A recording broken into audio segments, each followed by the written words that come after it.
25 তাৰিখে আমি যিটো পোহৰ পাবলৈ গৈ আছো সেয়া আমাৰ কল্পনাৰ বাহিৰত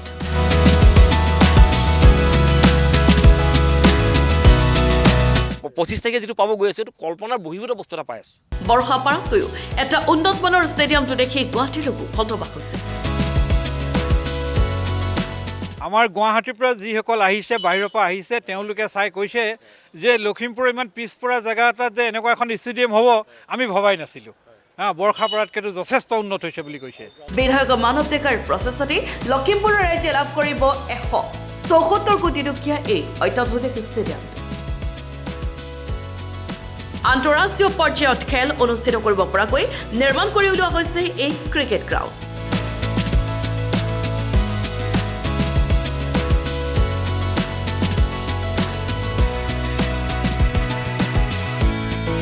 প্ৰায় ৭,০০০ আসনযুক্ত এই ক্ৰিকেট ষ্টেডিয়ামত শীঘ্ৰেই ৰাইজে উপভোগ কৰিবলৈ পাব ৰঞ্জী ট্ৰফিৰ দৰে লীগ লগতে আছে ২৫০০০ আসনযুক্ত এখন উন্নতমানৰ ফুটবল গ্ৰাউণ্ড আসন এতিয়া আমি যিমানটো জানিছোঁ আমাৰ ক্ৰিকেট ষ্টেডিয়ামত ৭,০০০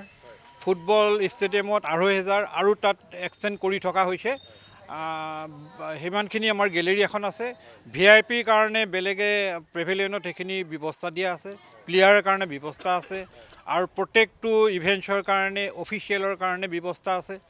লখিমপুৰত সাজু হৈ উঠিছে লাভলীনা বৰগোহাঁই অত্যাধুনিক ষ্টেডিয়াম ২৫ ফেব্ৰুৱাৰীত মুখ্যমন্ত্ৰী ডক্টৰ হিমন্ত বিশ্ব শৰ্মাই ৰাইজৰ বাবে উচৰ্গা কৰিব লাভলীনা ষ্টেডিয়াম লাভলীনা বৰগোহাঁইৰ নামত ষ্টেডিয়ামখন নামাকৰণ কৰা হৈছে আৰু 25 তাৰিখে দুপৰীয়া অসমৰ মুখ্যমন্ত্ৰী মাননীয় ডক্টৰ হিমন্ত বিশ্ব ডাঙৰীয়াই ইয়াক শুভ উদ্বোধন কৰিব আমি তাৰ কাৰণে বাট চাই আছোঁ ৰাষ্ট্ৰীয় পৰ্যায়ৰ ষ্টেডিয়ামটোৰ শুভ উদ্বোধনী অনুষ্ঠানত উপস্থিত থাকিব ক্ৰীড়াবিদ লাভলীনা বৰগোহাঁই লাভলীনা বুঢ়াগোহাঁই আমাৰ বিধায়ক মানৱ ডেকা ডাঙৰীয়া তথা ক্ৰীড়া খণ্ডৰ সভাপতিও তেখেত থাকিব উপস্থিত আৰু উপস্থিতিত আমি এই মহান অনুষ্ঠানটো আমি সেইদিনাখন উদ্বোধন কৰিম ইনডোৰ গেমছৰ সুবিধা আছে এই লাভলীনা বৰগোহাঁই ক্ৰীড়া ক্ষেত্ৰত ইয়াত table tennis badminton swimming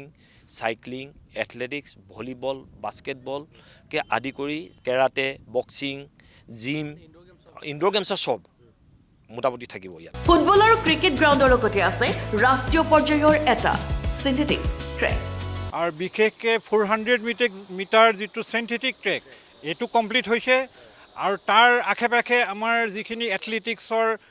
jumping হামাৰ throw' ইত্যাদি সেইখিনি হ'ল জীৱিত কালতে শিল্পীক সন্মান জনাই লাভলীনা বৰগোহাঁইৰ নামত ষ্টেডিয়ামটো নামাকৰণ কৰাৰ বাবে সুখী লখিমপুৰৰ ক্ৰীড়া প্ৰেমী ৰাইজ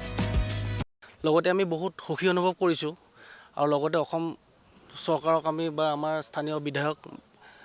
মানৱ ডেকা দেৱক আমি ধন্যবাদ জ্ঞাপন কৰিছোঁ যে তেওঁলোকে এগৰাকী খেলুৱৈক জীৱিত কালত এটা বিশেষ সন্মান দি এই ষ্টেডিয়ামখন নামাকৰণ কৰিছে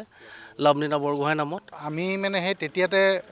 এই ষ্টেডিয়াম নোহোৱাৰ কাৰণে আমি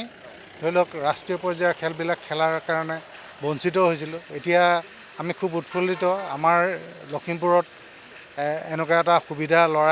ল'ৰাবিলাকে পাইছে আৰু তেওঁলোকে যথেষ্টখিনি আগবাঢ়ি যাব পাৰিব তাৰ কাৰণে আমি খুব উৎফুল্লিত ব্যুৰ' ৰিপৰ্ট লখিমপুৰ টুডে